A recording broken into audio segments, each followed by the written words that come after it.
Defy's connecting to audio. Oh shit. Defy in the house. Hello? Can you guys hear me? Yeah, we got Hey! you. What up? There we go. Finally. I mean, this has been a while in the making. I know you were getting sick and tired of all the dick pics I was sending you, but it finally worked. It worked. I had the story up and I deleted it. I was like, oh my God, he grandstanded us. So I took it off the story, but who cares? No, hell no. Defytalkscowboys. What up, man? This has been a long time coming. We've been chatting for, I don't know, a couple months now. Seems like. I'm pretty sure I remember almost hopping on for like the Panthers game last year, if I'm not wrong. Oh, maybe, but I don't think we knew it was you though, or did we? Was it No, after the game? Were we wasted? No, you guys were. It was it was mid game, but you guys were like I remember I was like I never got a code or whatever. We just talked about it before the game, and we just never nothing ever went through. Oh, that makes more sense. Hey, man, before you hopped on, I was telling everyone that you got a pretty bomb-ass Instagram going, and I actually use your Instagram for a lot of my Cowboys Same with me. Insight, and I said it was kind of embarrassing, but it's the truth, and I give props that you've built a very, very loyal fan base on your social media accounts, but just give yourself a little intro here, just so anyone that is listening can kind of figure out what you got going on. Okay.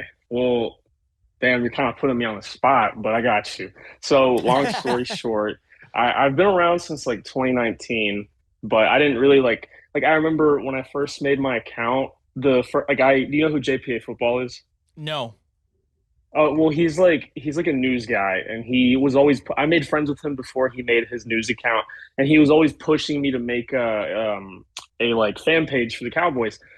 And I was like, okay, fine. And I eventually did it. But one thing that I was never posting was my own opinions. And I noticed everybody else was doing the same thing. And it always felt so like generic almost, if that makes sense. Totally. Seeing what other people would post. So that always kind of irked me. And I remember there was some Cowboys pages that I'm good friends with them now, but they have 100K and things like that.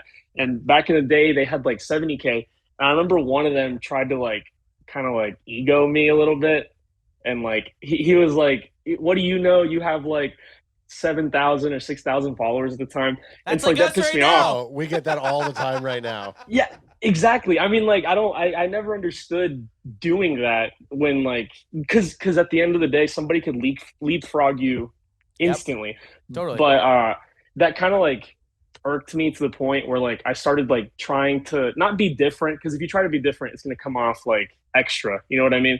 Cringy. So I just, instead of trying to be different, I tried to be myself and post my opinions regardless of what other people would say. And the first thing, my very first big thing that I got a lot of shit for was Jalen Smith. I was on Jalen Smith a year before anybody else was.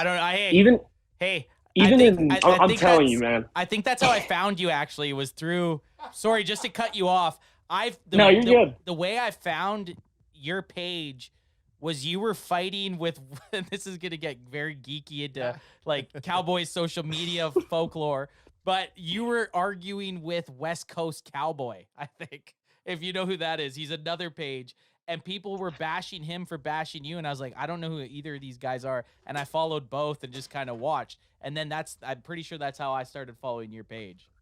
Yeah, West Coast Cowboy. Yeah, I mean he's an interesting guy, but that whole entire thing started because this is gonna sound ridiculous, but this was during COVID. I had just started going back to class. I was a senior in high school at the time. Oh, and and I remember I had posted, because Antoine Woods was him and Jordan Lewis, they tweeted and they were talking shit about Cowboys fans almost. They didn't directly say it, but they were oh, let's see us go to your 9 to 5 and talk shit to you. And I was like, except that's not the same thing. These 9 to 5 people aren't getting paid, a shit ton. And I don't mean to be just to come off ignorant when I say that, but it's the truth. And I was like, that's kind of disrespectful to the Cowboys fans that ride or die for you. Yep. And I posted it, and I don't remember what I said. I said something hella aggressive.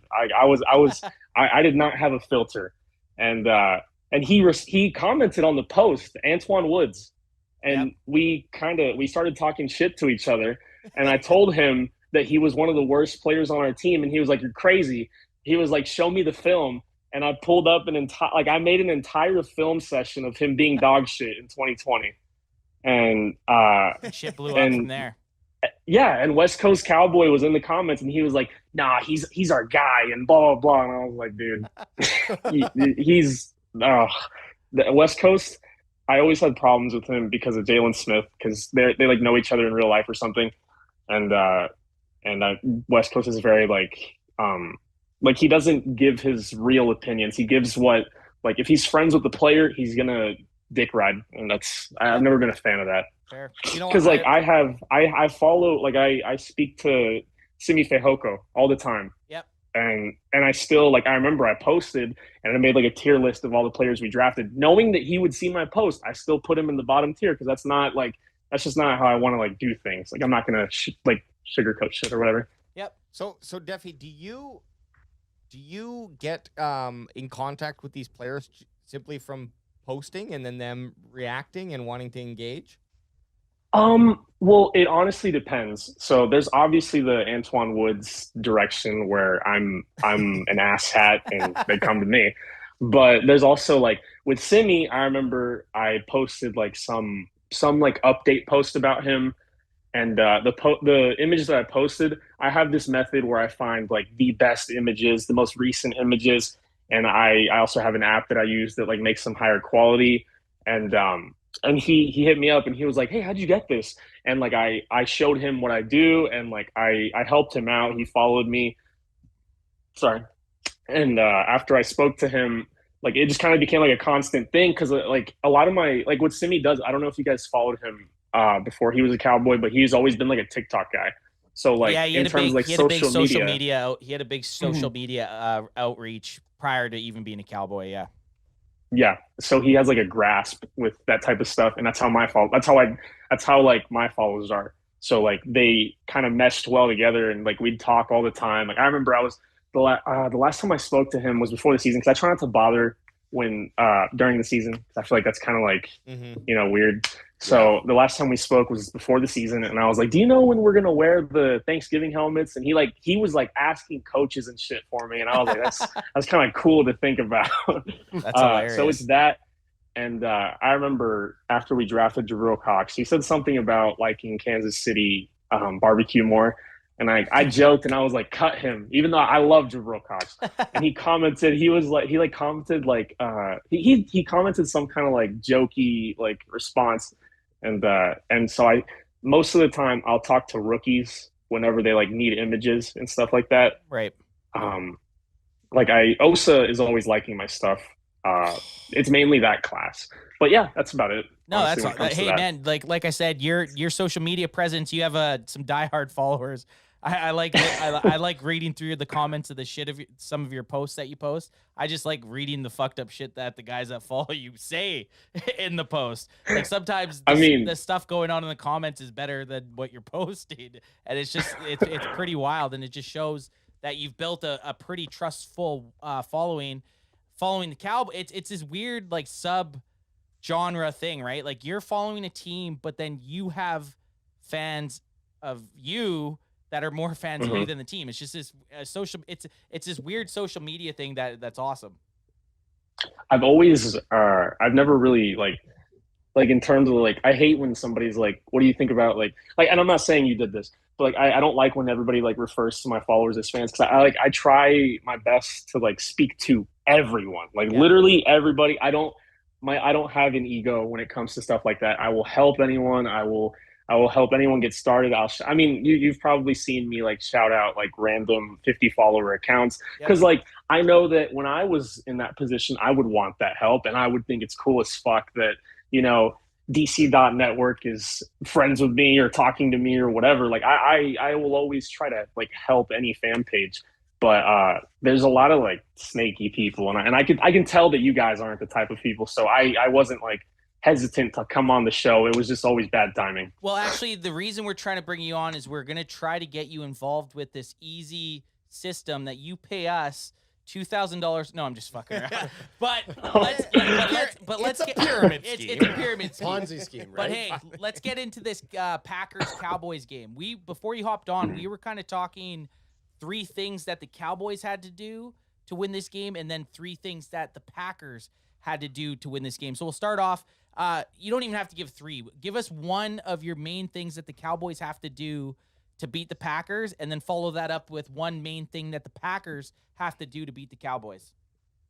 So to beat the Packers, the first thing that comes to mind is running the football, because that run defense is like, I saw Michael Gelkin tweet the other day. They're averaging like 100, like running backs are averaging like 116 yards per game with like 4 to 5 yards per attempt. Like that should be like the Tony Pollard and Ezekiel Elliott game that people always constantly talk about. Like, because I feel like everybody's always like, oh yeah, why do we need to compare them? They're both good on their own, and they can be used as a duo. But we've never really had that duo game. Like I guess you could say like against like the Rams in 2019 where they both played incredible. But it's always usually like, oh, Tony Pollard is playing incredible and Zeke's like averaging like 3.5 yards per carry, or oh, Tony Pollard got 2 carries for 8 yards and Zeke has fucking 15 carries for 120 or whatever. You know what I mean? Like, this should be the game where each player gets like 15. Like if it was up to me, I would give each, like, we should have at least 40 combined carries. That run defense is not it in Green Bay. And as for what Green Bay, so the first question was, what do we need to do? And before you move on from that, I completely agree with what you're saying.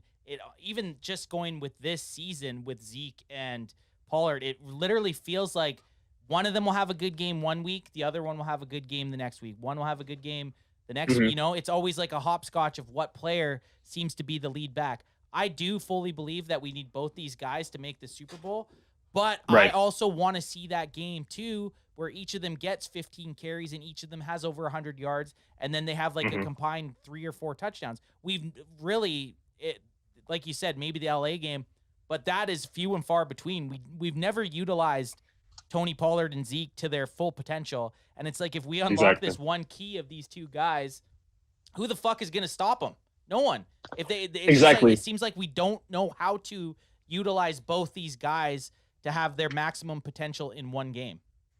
And then another thing that people don't really grasp is like Cooper Rush isn't that quarterback. Like, we have whatever you think about Dak Prescott, defensive coordinators are afraid of Dak Prescott throwing the football. So when you have defensive coordinators making Dak Prescott's job harder, that just makes Ezekiel Elliott and Tony Pollard's job easier. And we also have one of the better run blocking offensive lines in football. So that's just like a match made in heaven, and we haven't used it for the past, 4 years? It's about to be 5 years. I mean, Tony Pollard's not going to be here for his 5th year, obviously. Yeah, he's gone. So we hope he's not going to be well, gone. It's going to be hard. It's going to be hard. It's going to be hard. Let's just say that. Before we jump into that entire debacle, but I want to know, do you feel like maybe this last game unlocked more of that ability to put the confidence in, and maybe this is just like the perfect storm, right? Like, oh, we're running into this type of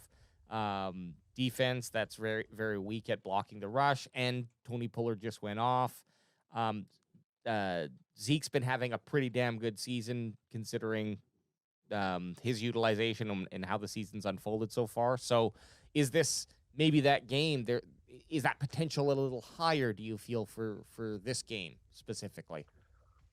I mean, I feel like I don't know, because I feel like Tony Pollard could have like 25 carries for 400 yards and they wouldn't give a fuck. Like, they're just so enamored with like 2016 Ezekiel Elliott and 2018 Ezekiel Elliott. They just can't grasp that, like, this is how the NFL works. Running backs' knees are like butter by year 5, and it's Zeke's in year 7. Like, I just can't grasp, like, if we had, like, what's a good example? Like, if we had a young guy behind CeeDee Lamb that was performing better, you would obviously want that young guy to see more opportunities. Yeah. No one would bat an eye. But once it comes to Tony Pollard and Ezekiel, it's like, oh, well, why do we have to compare the both? It's like if you have a guy leading the league in yards after contact per attempt you want to use that guy, and that's the funny part because people are like, he's too little to play the position. Except he's 7th in yards after contact, but 28th in attempts. Yeah. Like that's not normal. People think that's normal because all running backs average more. All backup running backs average more yards per attempt than the starter. There's not a single one. Nick Chubb's backup doesn't average more yards per attempt. Derrick Henry's doesn't. Dalvin Cook's doesn't. Even though Alexander Madison's great, he doesn't. Like it's context. Like Tony has only 20 less carries. This isn't like back then where you could make the argument, oh well, he has 100 less carries. That's why, because he like you can't use that argument anymore. Like they're neck and neck. And I mean, it's one thing if Zeke was still like one of those grinders that everybody hypes him up to me, but he's I feel like he's more of like he's lost a lot of his power because I remember he lost a lot of weight, but his speed still isn't there that like everybody was hyping up all offseason. Yeah, and I'll admit, I don't know. I'm that guy. I'll admit, I'll be the first one to admit that I'm still that fucking praying to whatever God that wants to listen that Zeke will find his 2016 form. My only thing with the whole Tony Pollard Zeke thing, and I'm not going to argue that, I mean, after last game, it's very hard to argue that Tony Pollard isn't the better. Like, we were watching that. I'm like, Tony Pollard's the better running back right now. He is. He's 100% the better running back. I still think there is room for both the guys to coexist on this offense. Tony Pollard did that on 14 carries last week? He should be getting 14 carries every fucking game. Yeah. That shouldn't take anything away. Minimum. I'm saying minimum, right? Tony Pollard, 100%, and I think we said this on the last cast, he should have more carries than Zeke going forward. What makes me nervous about Tony Pollard, and he still hasn't proved it to me, is that he can block.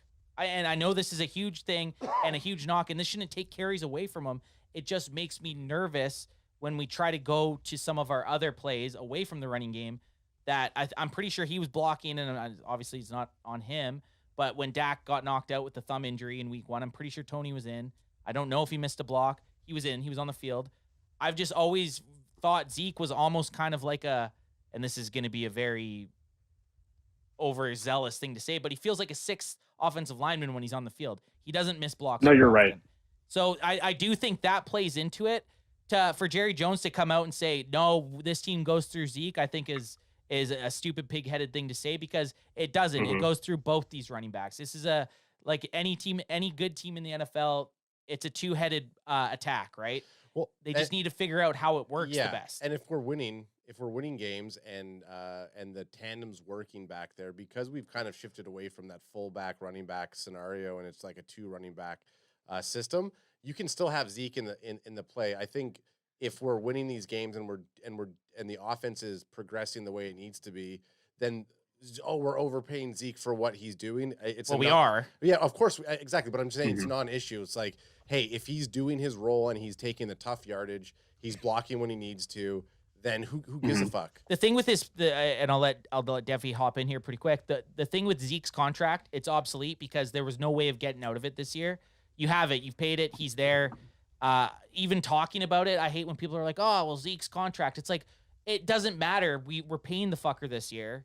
He's part of the team. Obviously, it becomes something next year. But the issue has been with these two, I still think Zeke's a very good running back, and Tony Pollard is a fringe superstar. And like you said, if he's not on our team next year and he goes to some other team and ends up being this like 1,800 yard a season I'll punch guy, myself in the face. we're all gonna we're all just gonna go nuts because he has showed that Zeke doesn't have that breakaway speed. Tony Pollard is literally like one broken tackle away from taking it to the house on every time he touches the ball. Dude, if I'm Tony Pollard, I'm thinking about I probably love how the many Cowboys. How many cars you can have in your garage? Oh, but I'm thinking about my career. I either need to be the starting running back in this team next year, or I'm going to be going. I'm somewhere out. else. Yeah. I'm fucking out.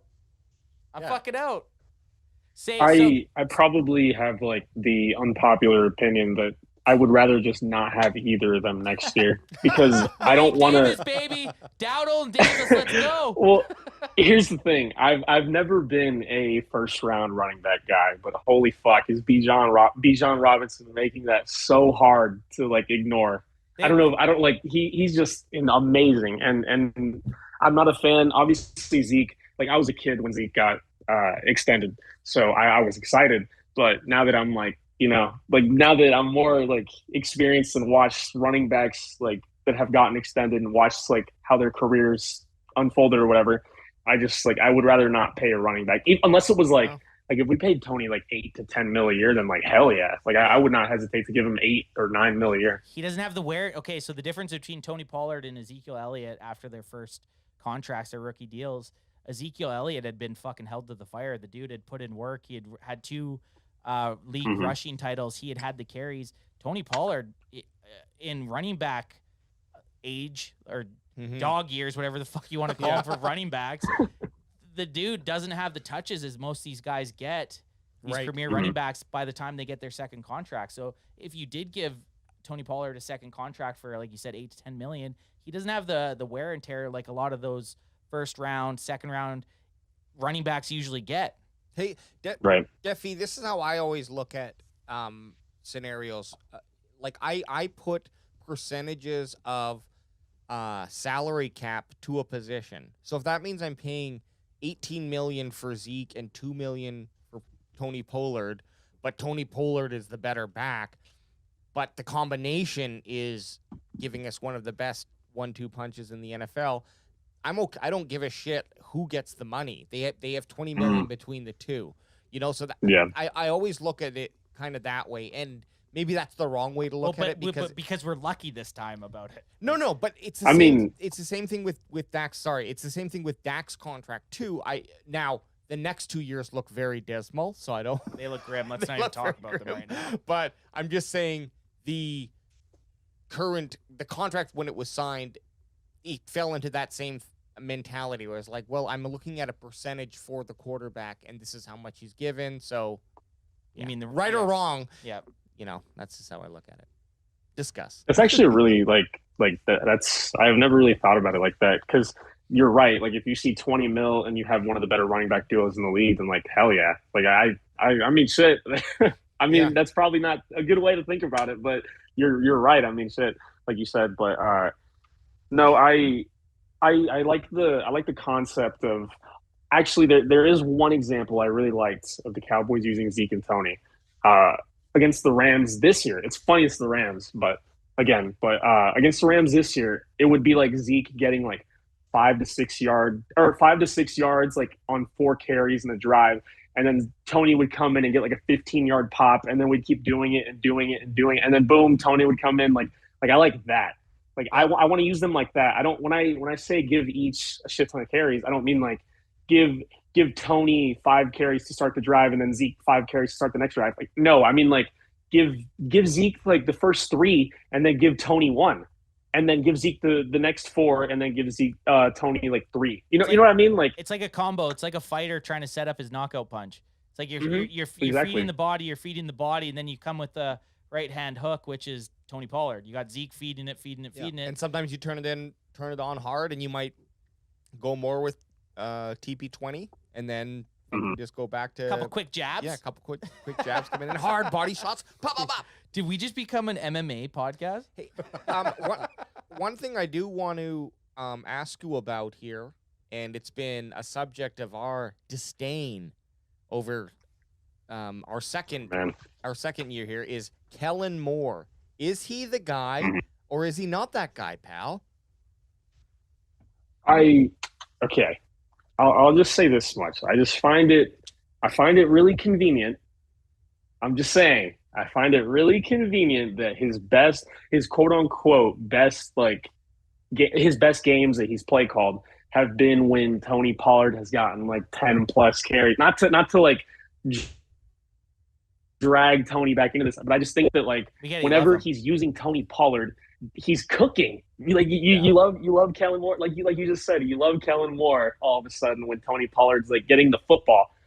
But I just think like he called an incredible game against the Bears, and I mean he called like it was like in the playoffs, it was a very conservative approach against the 49ers, but it should have worked. I feel like Dak had one of the worst games that he's played, which is hard to say because I love Dak. I defend him through thick and thin.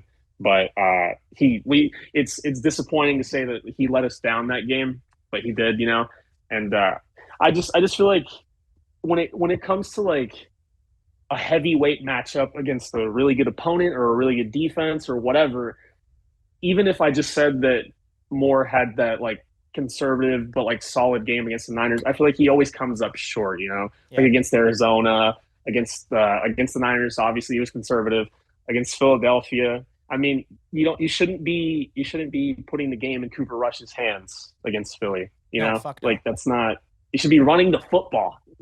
Yeah, nonstop. I was screaming it on my account to run the ball, but he waited until we went down 3 touchdowns, which is fine, or 2 touchdowns, whatever. But Andy's like, he looks like some mutant horse or something, like total ugly. yeah, you guys hideous. Yeah, real Always- ugly guy. Hey, Hey, so real if ugly you, guy. You might have not listened before, but we're high on like people's looks here. Like if you Oh, yeah. look Oh, like yeah. some sort of chud, we ain't fans of you. And Kellen Moore looks like he looks like a fucking horse fucked a McDonald's fry pack or something.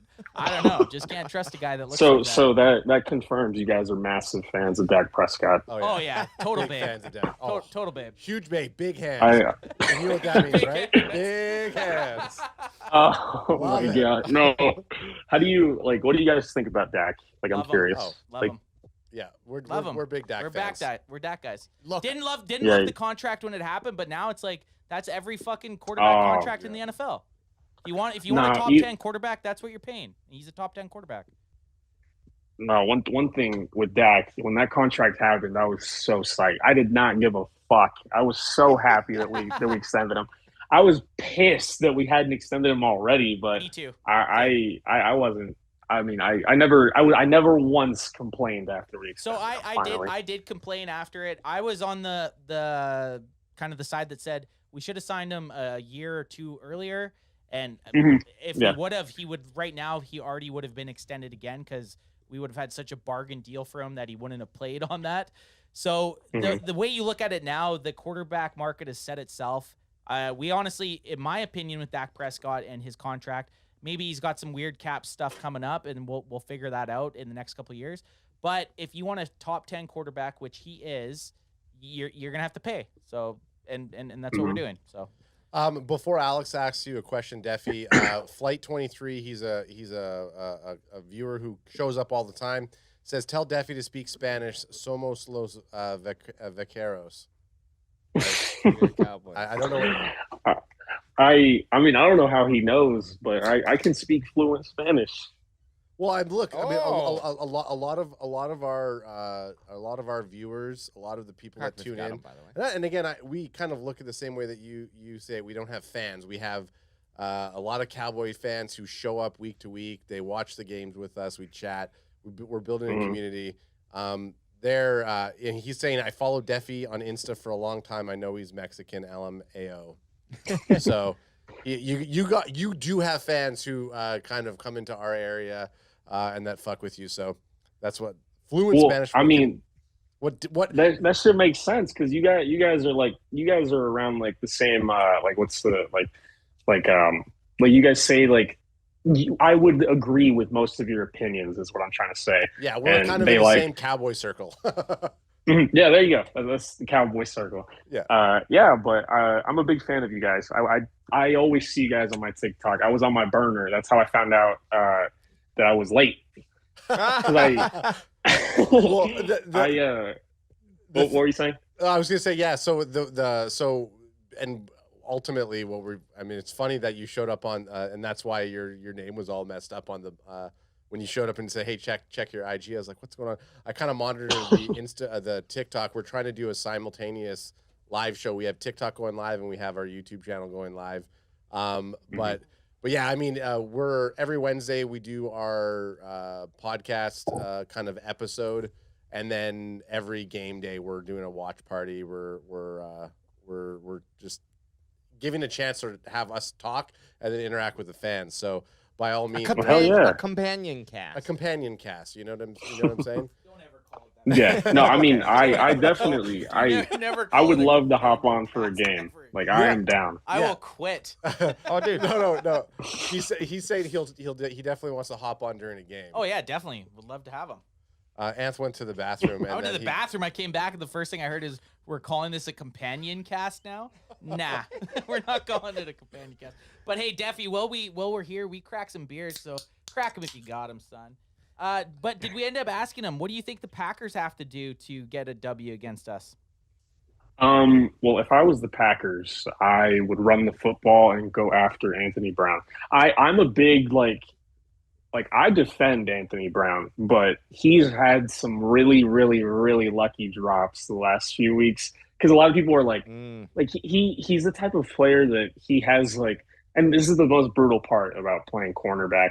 You can play an incredible game, but the one play that you fuck up, you're just gonna immediately go on my stock down post. It's brutal, but that's how it is because it's such a crucial position. It's like playing quarterback. If you play incredible all game, but you throw a game losing pick, it's fucked. You know, you lost it for us.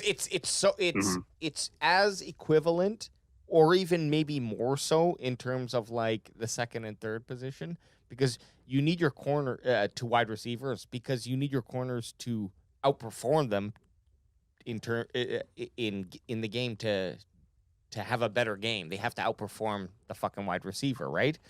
But there's no love. It's not a sexy position at all. Well, it's one of those things. It's one of the few positions, and like Defy said, with quarterback and cornerback, it's one of those things that when you do fuck up, everybody sees it. When you get burned and someone takes the top off you and scores a 60-yard touchdown, and you were in one-on-one coverage, the only person that's at fault in that whole, well, minus maybe the play call, is you got beat one-on-one, right? Well, and Anthony Brown, we were there for the Thanksgiving. We traveled down to Dallas last year for the Thanksgiving Day game. We witnessed that motherfucker. And hey, I'm an Anthony Brown fan, so I will say this first. But we witnessed first fucking hand this dude have 4 defensive pass interferences in one game. It was like, oh my God, third down, we stopped him. Flag. Are you kidding me? I'll be this. I agree. He has these. He'll have a stretch. He'll have a couple games where he's flawless. And was it the Bears or was it the Lions where he was burned a couple times? And like you said, the ball just got dropped. Against the Bears, he gave up at least 2 touchdowns, and 2 long ones. And they just dropped the ball. They literally just dropped the football. Ball was perfect, and the receiver, was it Mooney maybe? Can't remember the wide receiver, but yeah, just literally dropped it. Deeless Jones. So you're right. Anthony Brown. And actually, now that we're talking cornerbacks, I'm a little bit nervous to see cornerbacks. I'm a little bit nervous now because we didn't really see much of Deron Bland versus the Bears, but with Lewis out, I do get a little bit nervous with our depth. We're one cornerback away, and I know we're getting a little bit off track of Defy's reason why the Packers might win, but we're one. No, you're good, dude. We're one cornerback away, another big injury from being a little bit depleted. Who comes at who say God forbid Anthony Brown or even worse Trevon Diggs go down. Who then? Boss man Fat and his pistol come in, start shooting the place up to help us out, or what do we do? Yeah, I'm gonna be honest. I became a Kelvin Joseph guy as a coping mechanism after we drafted him. Yep. Because I wanted Jeremiah Owusu-Koramoah so fucking bad, so bad. I'm still pissed that we passed on having that linebacker core of Micah Parsons and Joke. Dude, could you guys imagine for 5 seconds if we had Jeremiah Owusu-Koramoah on this team instead of the fucking 11th best special teamer? Beast moding. Are you talking about Joseph 11th? That's Joseph's even 11th best. I don't know. That's giving him some credit. What was the scenario there? We either get the linebacker that we could have got, or we have Boss Man Fat who sucks. Who would you pick? The linebacker. Yeah, I mean that's a rough one. It's a trick question. But no, I'm sorry. How many years ago was that though? Not last year. 2 years. 2 years. Right. Okay. 2 years. Oh, I was kind of last year during the draft. We were talking about cornerback depth. I want the Seattle corner, Tariq Woolen, who's going crazy right now. Yep. I wanted him so bad. I wanted him in the third round, and he made it all the way to like the late fourth. I was so pissed that we didn't get him. He's Trevon Diggs. He's literally Trevon Diggs, and they didn't give a fuck. And doesn't that make you mad? Considering that Tolbert hasn't fucking, I don't even know if he's had a snap on the field. We don't say the T word around here. I'm sorry. Toblerone. But of all of the picks that we had this year, Tolbert, I was like, oh, that's the shoe-in. That was you said, when Tolbert got picked, I was excited about it. This guy, he's gonna suit up. He's gonna slip right in, right where we need him. He's gonna cover the position well. Gallup's injured, and then Gallup's gonna come in. Amari Cooper, who? Yeah, and it's gonna be just wild. We're gonna have these three, and then it's like this guy doesn't even get on the goddamn field. That's why you're doing a podcast in a basement with me. Yeah, that was probably my biggest miss, Jalen Tolbert, because I thought Tolbert would come in, and like I obviously he's a third round pick, like, and went to like a small school, so I was like, okay, I'm not gonna expect him to be fucking Calvin Johnson. But I was sitting here and I was like, he could come in and he's pretty comparable to like Cedric Wilson. I was like, he could have a 2021 Cedric Wilson type of season, and that would be an A+ pick to me. Yep. And then like I was thinking like a Marvin Jones type career with us, except he doesn't leave, hopefully. Like if that was to happen. And that's what I was expecting. And looking at the stats, he had 26 snaps played last week, not a single target. On the year, he has 2 targets, 1 catch for 4 yards. The other one was a drop against the Giants. The funny thing is, you say he played 26 snaps. I'm usually pretty good at looking at the whole field. Like, while we're watching the game, I'm looking at every player. I don't even remember him being on the field, and he was on 26 times. Like, yeah, nuts. Like usually, I'm calling out for. I don't even remember him being out there. That's crazy. Yeah, that. And you know what? As a third round pick, obviously, you're hoping that he can come in and contribute. I mean, there's still hope for the guy. Like there still is. That he could. Is this me being a optimist? Yeah. Maybe. Oh no! You think he's done? No. I'm saying this isn't you being an optimist. This is like he still has a chance. Yeah. But he needs to make his impact now because Noah Brown isn't going to be out forever, and James Washington is on his way back, and the Cowboys they did not hesitate. Yeah, they not only that. Not only that, but they didn't hesitate to almost trade a day 2 pick for Brandon Cooks, which is something I noticed. A lot of people are like a lot of coping Cowboys fans. I said this on my post, word for word. A lot of coping Cowboys fans are calling Jalen Tolbert a developmental player.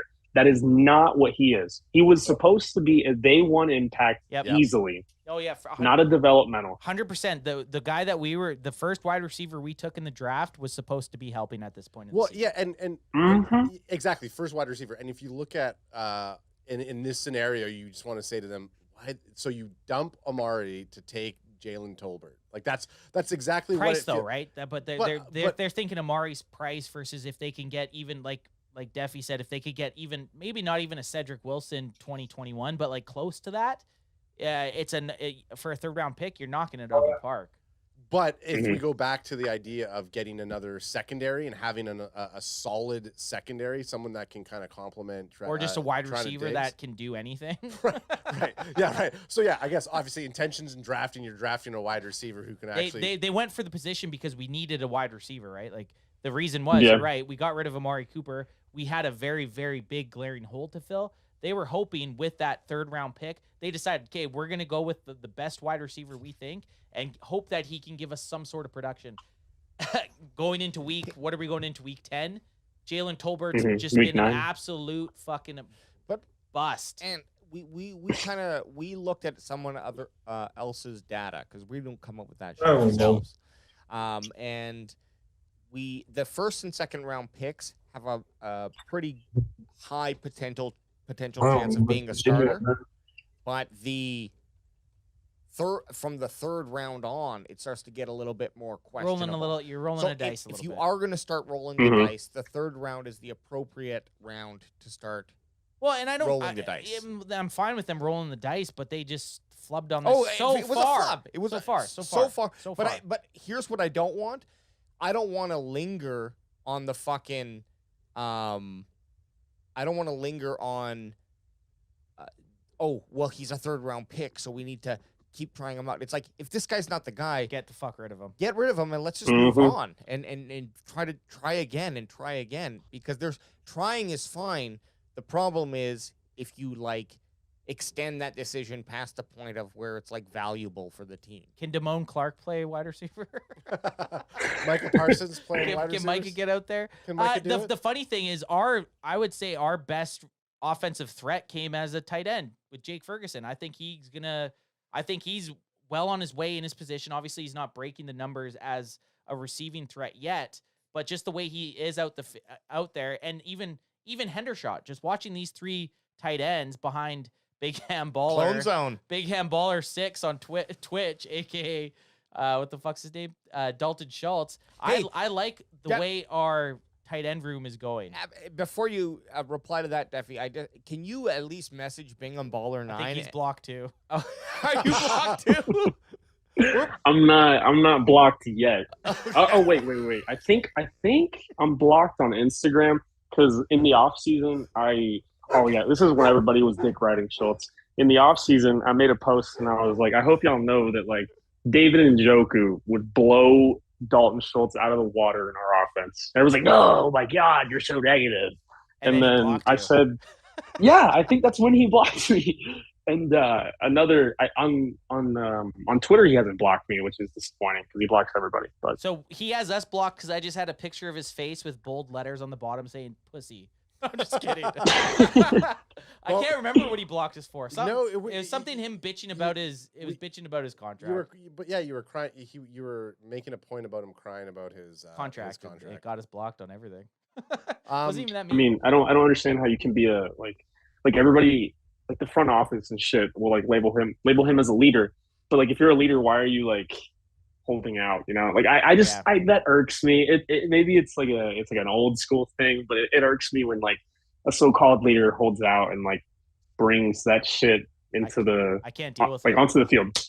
Yeah, and now he's not even performing. I mean, he is now because Dak's back. But before Dak came back, he had like 80 yards on the year. Yeah, like he was being outperformed by Peyton Hendershot. Well, you were just talking about like we kind of said, it's kind of weird how quarterbacks kind of get their guys that they're super comfortable. It's not weird. It's human habit. You're gonna go who you're comfortable with.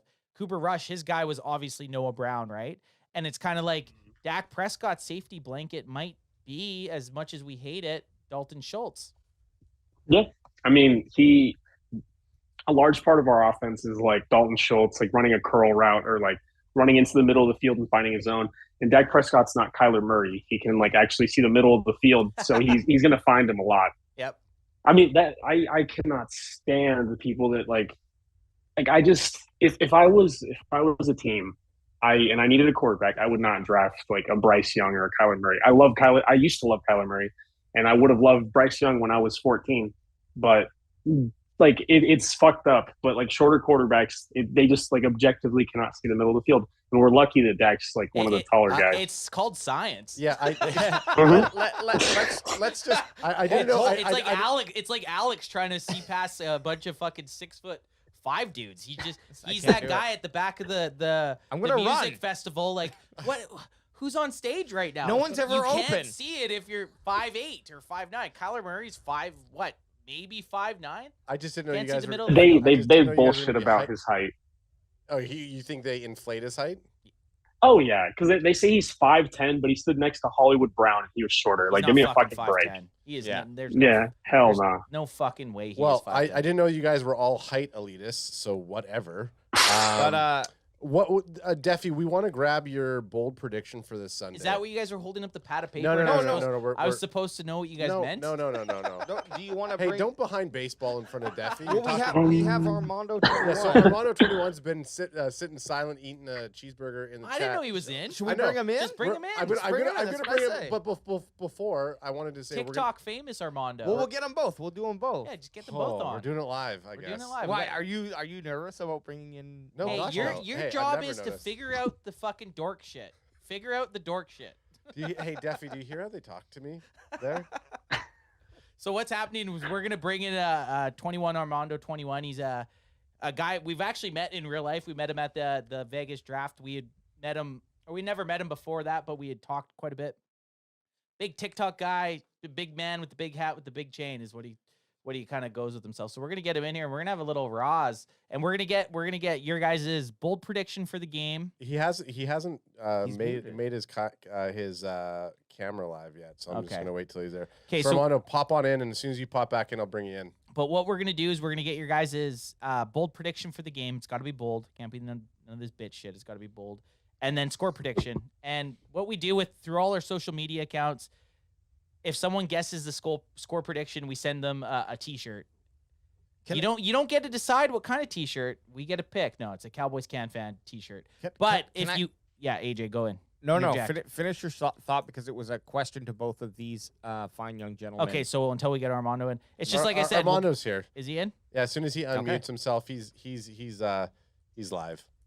He's live on the show, live and in charge. Is this a Wednesday night party? This is a Wednesday night party. It looks like Armando is still muted. There's a mute. So he's muted. He has to unmute himself. Okay, I see. There we go.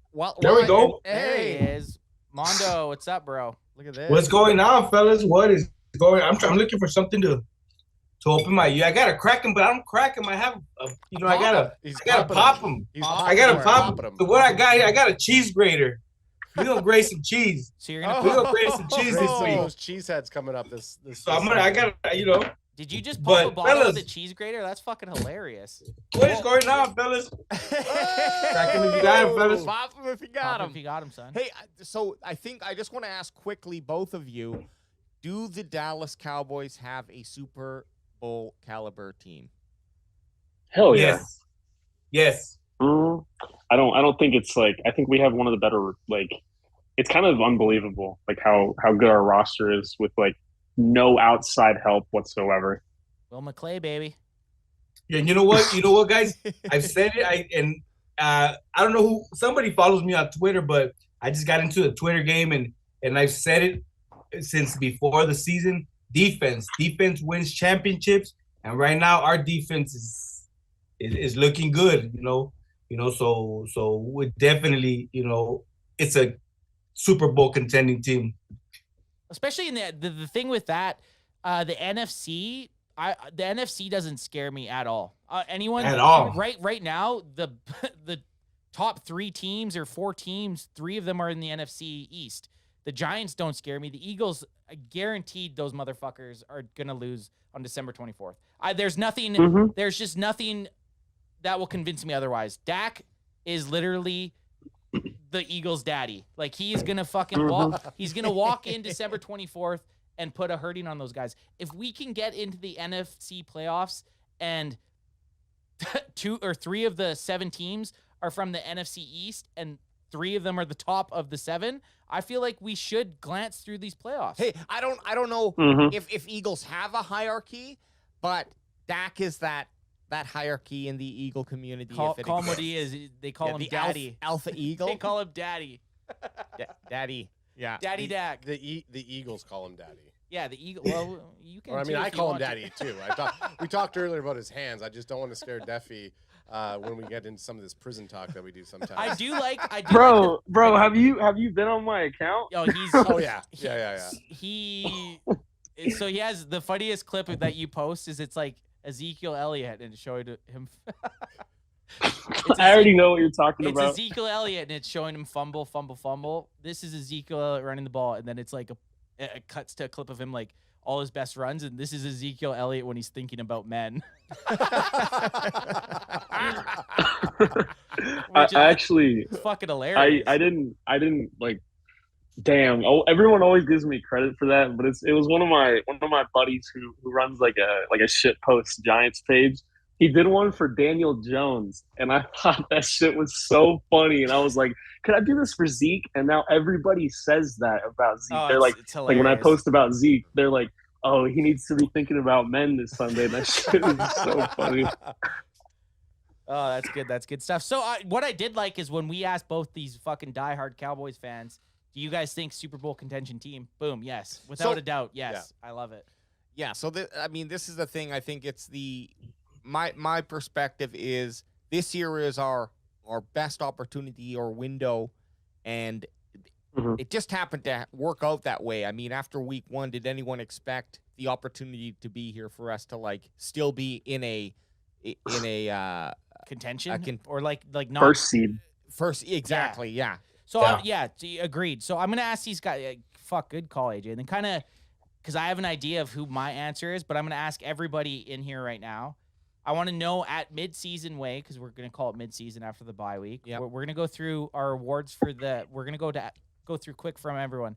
We're gonna go mid-season awards for offense, defense, and coach. I want to know this, and then after that, we're gonna jump into score predictions, bold predictions, and then we're gonna bounce. So we're gonna. I don't know what screen they're looking at, but I'm gonna play host here. I'm gonna start off with Defy. So if you had to pick your offensive player of the year, your defensive player of the year, and your coach of the year at midway point for the Cowboys, who would they be? Offensive player of the year is easily Tony Pollard. Defensive player of the year, I'll go with. Well, I mean, I'm gonna be basic and just choose Micah because I love Micah. Got to. And that's, I mean, he's won us games. Yeah. So yeah, it's pretty easily Micah. And then coach of the year, I'll go. I'll go Mike McCarthy. Even though it's Dan Quinn, I think Mike McCarthy deserves his flowers for how he's like handled this. So yeah, I'll go Mike. All right, the big man with the big hat and the big chain. What do you think? Offensive player so far this year, defensive player so far this year, and coach. Offense. I mean, I think everybody knows it's Tony Pollard. The way Tony Pollard is coming out, and showing us, it's got to be Tony Pollard. Defensive, Defy said Micah. Obviously we all see it, but I'm gonna go Trayvon Diggs. Nobody's there we are. Trayvon Diggs. No, this guy is holding people down, locking people down. He's not getting the interceptions anymore. He's not, but his numbers throwing at him anymore. Yeah, that's Diggs Island. They said it, and that's what it is. So and then coach, I'm gonna go with Mike. I'm gonna agree with Defy. I'm gonna go with Mike just because of at the beginning of the season we were talking Jerry Jones and his comments and towards Mike McCarthy and just the way he handled all that and where we're at where we are we're in a winning position. You got to give it up to Mike, just for all that. Big Mike, too busy looking for In-N-Out burger than the game plan. I'm just kidding. But guys, honestly, you guys know he wants to beat Green Bay. Oh fuck yeah, he wants to beat these guys. That's like I'm looking at my brother right now, looking across from me. It's like if we were gonna play against each other, I just want to beat his ass so fucking bad. Oh, I just want to smash your face so bad. That's how it is. That's how it is. Okay, but what do you got? Let's get it. Offense, Tony Pollard, obviously. I agree with everybody. I think what the man's been doing given the amount of snaps he's been taking, definitely an offensive caliber weapon. Defense, my boy 21armando21. As much as I love Micah, I love what Diggs has been doing. So I would vote Diggs. You dig it? I dig it. You dig it? But I mean, like you can't. Like that's such a hard. I mean, it's a hard it's a hard conversation. And then coach wise, and I don't know his name. Coach, you take mine. Secondary coach. You guys had belts right now. Joe Witt Jr. Yeah. Oh, Witt Jr. That's who my pick is right now. That's a good pick. Strictly because what he's been doing for Diggs, the way that kind of. I mean, we look at Micah and Dan Quinn, and I do love Dan Quinn. DQ baby. But just seeing how Diggs went from last season to now being almost, close to being a shutdown cornerback. I think it has to go with a lot of the coaching as well. Totally. AJ, what do you got? AJ. So I'm going to. I'm thinking just a little bit differently. I'm going to give my mid-year flowers. Don't you take my shit? He's going to say Kellen Moore. To Noah Brown. Fuck you. I think Noah Brown stepped in when necessary to help be that guy for. Cooper Kupp. Cooper, yeah. How we kept when they played against each other. Yeah. Cooper Kupp. Oh fuck, Cooper. Who? What? Who the fuck? What Cooper are we talking about? Yeah. Cooper Rush. I think that he played that position. Now he's definitely kind of quieted down, but we're talking about the first half of the season. Well, he's hurt right now too. And okay, so that's another thing. But just that's warranted. On defense, I'm gonna say my runner-up first, and then give you my two. my You're dog. going double dose. Yeah, well, okay. I'm okay. quickly touching my runner-up is Donovan Wilson. Just loving what he's doing out there. Really hope he gets a longer contract.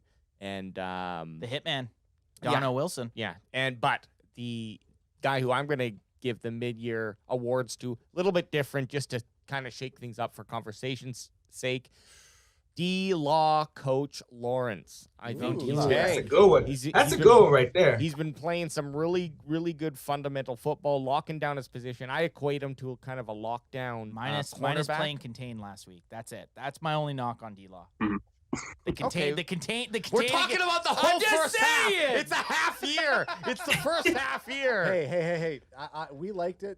21 I liked Armando it. 21 liked it. I liked it. You see what Anthony he had to take it down just I had to. a No, little it's bit. fair. You got to But play contain. He did show up when no one else did and got 3 sacks in one game. That's true. So- I love Yeah, D-Law. okay, so you know, guess you know what? I'm Fuck huge. you. I'm a Um, huge. And for coach, I mean, come on. I can't leave his name unsaid.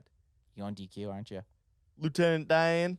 Lieutenant Dan. Lieutenant Dan. Now that's Lieutenant Dan. You knew that was. You knew. Yeah. You knew Yeah. Lieutenant Dan. was Lieutenant Dan, I mean, come on.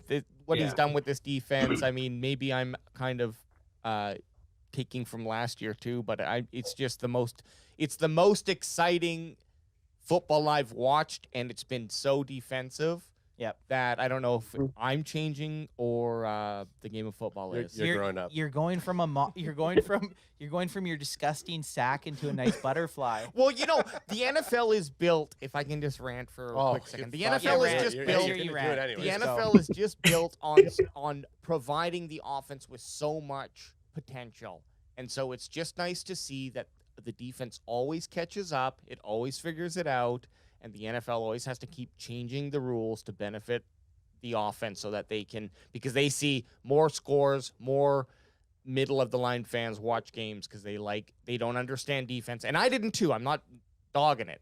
But when you're just watching a football game, it's primarily they just want to show touchdowns. Touchdown. Let's see your High celebration. scoring. They want high scoring games. Yep. Okay, I'm going. Could I actually could I say interject. something really, really fast? Of course. Uh, You don't have to say it fast. I want to. Yeah. I appreciate it, but I just want to change my offensive player to Tyler Biadasz.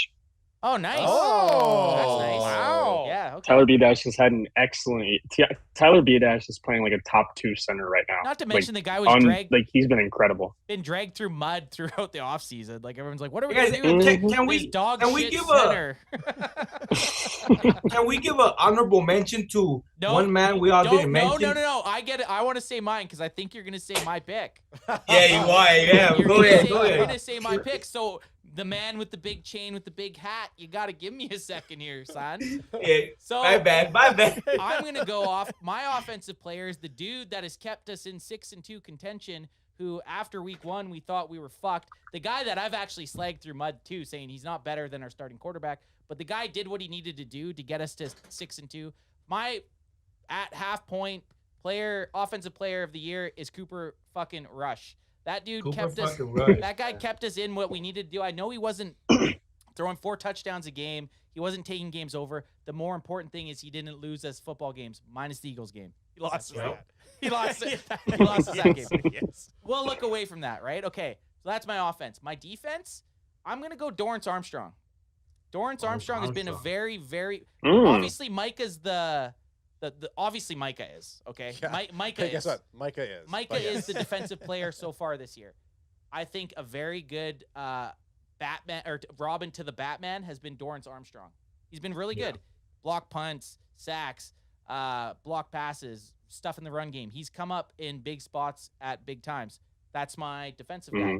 And then coach, I'm going to go with Mr. Vasectomy himself, John Fossil. Our special teams has been very, very good this year. Like, honestly, one thing I lost sleep about last year was special teams. And this year, I don't know if it's with Maher and Turpentine, but I just feel like special teams, and we've been getting some touchdowns on defense on special teams. I just feel like our defense has taken a turn for the best. So I'm going to go John Fossil, even though he had that weird vasectomy talk on Hard Knocks. That was weird. Very weird. That's a really good pick. Very, very weird segue for him. When he was just like, okay, we're going to talk about my nuts gone. Let's now talk about specialty. He was doing his best as a fucking what looks like a 90-year-old vampiric man to like connect with his fucking 20-year-old team. Got rid of my balls, he guys. thought, guys like to talk about their balls. I'm going to talk about my vasectomy. And just fucking went into like the vasectomy. It was weird. talk. Very weird. Very, very weird. Okay, so we're going to segue right. I don't even know if you can call it a segue because it's not going to have anything to do with each other. Boldies? No, we're going to do score predictions. Okay, score prediction, then bold. Oh, actually, before we jump into that, Armando, you had something that someone you wanted to say. Did Anth cover him? I don't think Covered it him. did. Oh, I covered. No, he did. Yeah, Cooper Rush. Oh, And I can No, tell. nobody mentioned, but I forgot it. He hadn't gone, so that was my fault. As soon as you said it, I was like, Armando's going to say Cooper Rush. And I'm going to look like a fucking copier. I wanted to be that guy. I wanted to be that guy. So what we do every week is we do a score prediction. If you get the score prediction right, we send you a shirt. It's that simple. Which I know you guys are very excited. That's why you're on this podcast for. But we also do a bold prediction, and we want something bold, something that's like it can be not necessarily NFL bold, but specifically to Cowboys bold. But it has to be bold, and you need to make an argument for it. Like kind of sort of like John Fossil did his own vasectomy. Exactly. Yeah. There it is. But because it's been the topic of the week, another one, so we're going to do score prediction, bold prediction for the game.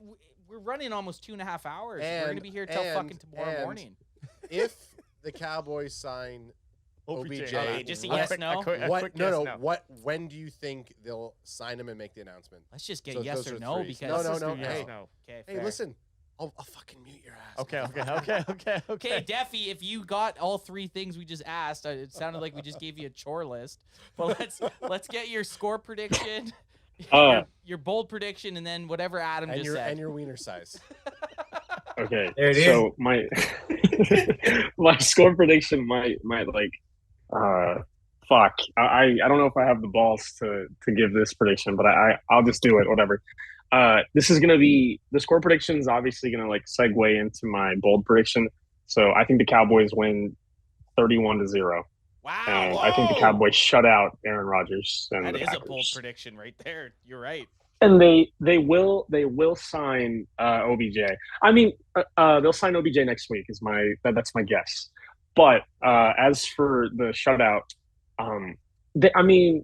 we might shut them out for like 3.5 quarters, and then we do that bullshit where we let them score like 2 touchdowns with like 3 minutes left, and I would be pissed. Yeah. But I think we will shut them out at least the first 3 quarters. That's my guess. I'm gonna interchange real quick here. If we just shut out the Packers, we're sending you a T-shirt.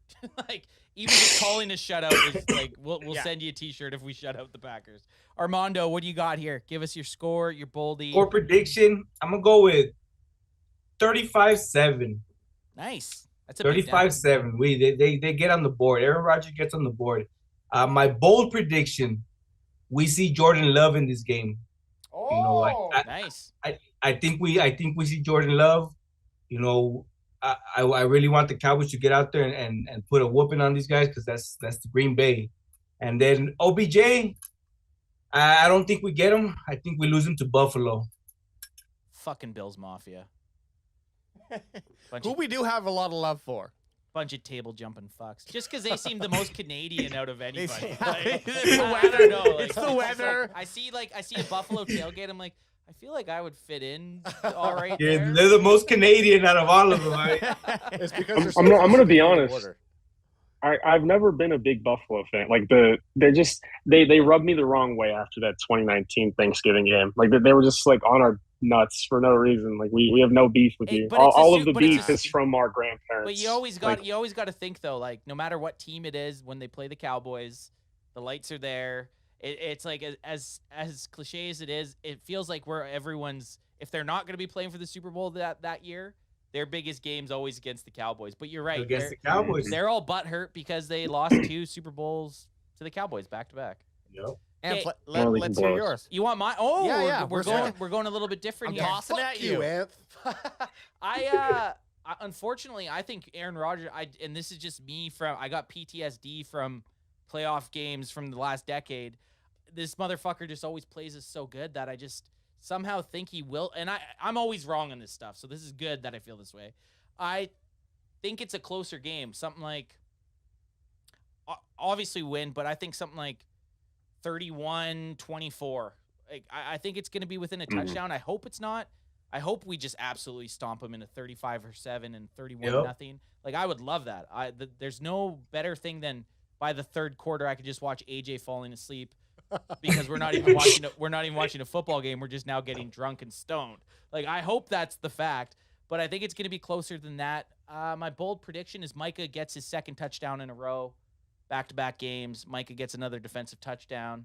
And then we already touched base on what we thought about OBJ. I said I don't think we'll sign him. I hope we do, but I've just seen this song and dance too many times that we get put towards some sort of big-name free agent, and then I wake up crying in the middle of the night because I see Defy post it, and I'm just crying. Do you want me to go? Yeah, you go. Okay. So I think the Cowboys are going to continue that role on offense. I believe we're going to see Kellen Moore come to his senses. He is going to potentially be able to drop the vanilla pudding moniker, but he's not getting back the Dungeon Master. He's not Dungeon Master. He's not still pizza. Even if he gets rid of vanilla pudding, he's still Pizza Boy. Still bitch. pizza. Yeah, yeah. And so I think the Cowboys go 45. Wow. To another 40 burger. Another 40 burger to 17. Okay, so there's a little bit of offense going on for the there Packers. Is, because there is the Cowboys have shown a little bit of bend, and that's okay. That's okay. Yeah. And then what do you got for your bold? Bold prediction. Okay, so I guess rolling with that, I'm gonna have to say, if you'll allow it. Oh, we'll allow it. Okay. Pollard and Zeke both get 85+ yards each, and there's a combined 3 touchdowns between the two. You know, it'd be bold. Is that not bold enough? 200 each. I dare you. Okay, you know what? Because I don't think it's gonna happen. Yeah. It's fucking 100 each. 100 for both running backs both and a running combined backs. 3 touchdowns. Yeah. Okay. And then, sorry. It's gonna be cold weather. Remember that. That's good. That's good. We're Canadians. We're indifferent to cold weather. You guys are Canadians. You guys are good. Armando's right. Dak is gonna break Justin Fields' all-time quarterback rush. No, just kidding. Here's how I can amend that: 100+ yards, rushing or receiving. Okay. So combined. Net yards. Okay. Net yards. That's okay. So 200, but they each have to get 100. Yeah. Yeah. Okay. Doesn't have to be rushing. Just 100 yards. 100 yards each. And then, yes, I do think that they're going to sign Beckham. What did I call him? David Beckham. No, what did I call him? Obi-Wan Kenobi. Obi-Wan Kenobi. I can't even remember. That was like fucking 7 hours ago. Obi-Wan Kenobi. Like. Adam, you're up. Okay, so I will say 43-21 Cowboys. And I think What did you say, sorry? 43-21 Cowboys. 40 burgers. Yeah, 40 burgers I want that 40 Mike burger. McCarthy's getting hungry with all these 40 Well, burgers. he's going to be hungry when he's going in for that Green Bay sandwich. Oh, that sounded Actually, super sexual. It was meant to be. It's getting late, we kind of turn it up a little bit here, you know what I'm saying? So my bold prediction would be, I think we're going to see a 3-touchdown game from CeeDee Lamb. Wow. I like it. I like it. I can't just end on that one. Three touchdown game from CeeDee Lamb and turpentine final return on either a kickoff or. You think he's going to bring one back? I think he's going to bring one back. See, either of those. Oh, that's a good one. Either of those. Everybody wait for it. We all want it. We all want it. Look, I would take It's gonna happen. So Their special team sucks ass. It's gonna happen. Anyone that's watching, or if anyone's still watching, our mom got us this. It's Screech Rum, because last year we had this in the podcast studio. Whenever there's a special teams touchdown, we have to drink this. And we didn't drink it at all last year because we were at the Thanksgiving Day game when Tony Pollard did the return. did it, and then we ended up polishing the whole bottle at Super Bowl. Yeah. So here's the new one. So I'm praying that turpentine doesn't get it, because this shit Tastes You- terrible. Who was throwing up? Who was throwing up outside of Target? It was That at the AJ. bottle. And he was he was drinking lime. I was drinking lime margaritas, man. Yeah, that was Oh. that definitely was AJ. barfing. So and Armando, so because we're about to we're going to be going to the Vikings Dallas game, and then we'll be at the Thanksgiving game. In Yeah, but how we getting? We're going. So don't sell us short there, brother. Well, we say it all the time. I just wanted to try to. Yeah, like, well, spit it. okay, Spit it. so we're flying into we're flying into Minneapolis, Minnesota. Minnesota. And we're gonna see Cowboys at Vikings. So we're going into. We wanted to earn our stripes and be in enemy territory. We weren't brave enough to go to an Eagles game this year. But next year, Eagles game. yeah, next year we're gonna do an Eagles game. God, I'm scared. Alex is scared, but we'll protect him. We already bought our stab vest. And I might go with you guys. oh, Armando, Yeah, Hey, man, we the more need- the merrier. we need that big hat, big chain, big dick energy. Yeah, from- we need the more the merrier in that situation. Oh yeah. So then we're gonna drive to Kansas City because we want to make sure that the 2023 draft area is all secure and right. Right. And then we'll drive over to Dallas and we'll catch the Thanksgiving game, which is going to be the Cowboys CanFan annual trip. It's our second year in a row doing it. 2 games, 5 days. 2 games, 5 days. Canadians out there cheering on for America's team. What you mentioned about Alex, the one thing that I was going to say is not only did he drink the one lime margarita outside of the Target and puked everywhere, he then drank it right after the game, and he prohibited Anthony and I from having like a crazy night. We wanted to go out and have some wings and some pizza after, and AJ was falling asleep at the fucking I'm not feeling good. The lime margarita's hurting me. It was a stupid lime margarita. Don't let me get the lime margarita. No, and then Armando and Defy. So you guys already know 21armando21 on TikTok. If you guys haven't checked out my TikTok, that's pretty much the only platform I do. I just joined the Twitter world. I know Twitter's weird, but I just I love it for the sports content. I follow CanFan, but 21armando21 as well, DC4L. Hell yeah, guys. Hey, we appreciate having you guys on. We're going to be going live probably, I don't know, an hour before the game. If either of you guys wants to hop on pregame, talk some Cowboys football before the game kicks off, we'd love having you guys on. Pre-game, Okay, halftime, I am totally postgame. down. Yeah, any pregame, postgame, halftime, during the game, we kind of just sit there. Well, I don't think I'd literally be able to focus on talking to people and watching the screen and just screaming out when I scream. What we can do is we'll reach out to you guys, and if you're available, we'll bring you on. If you're doing whatever the fuck you're doing, then we'll Drinking catch and you watching next the time. game. Exactly. Then we'll catch you next time, man. All right, and But sorry, what was that, Mondo? I said, but for sure, because I usually what I do is I stream it on TikTok. So halftime, we can talk some shit. Sounds Yeah. good, man.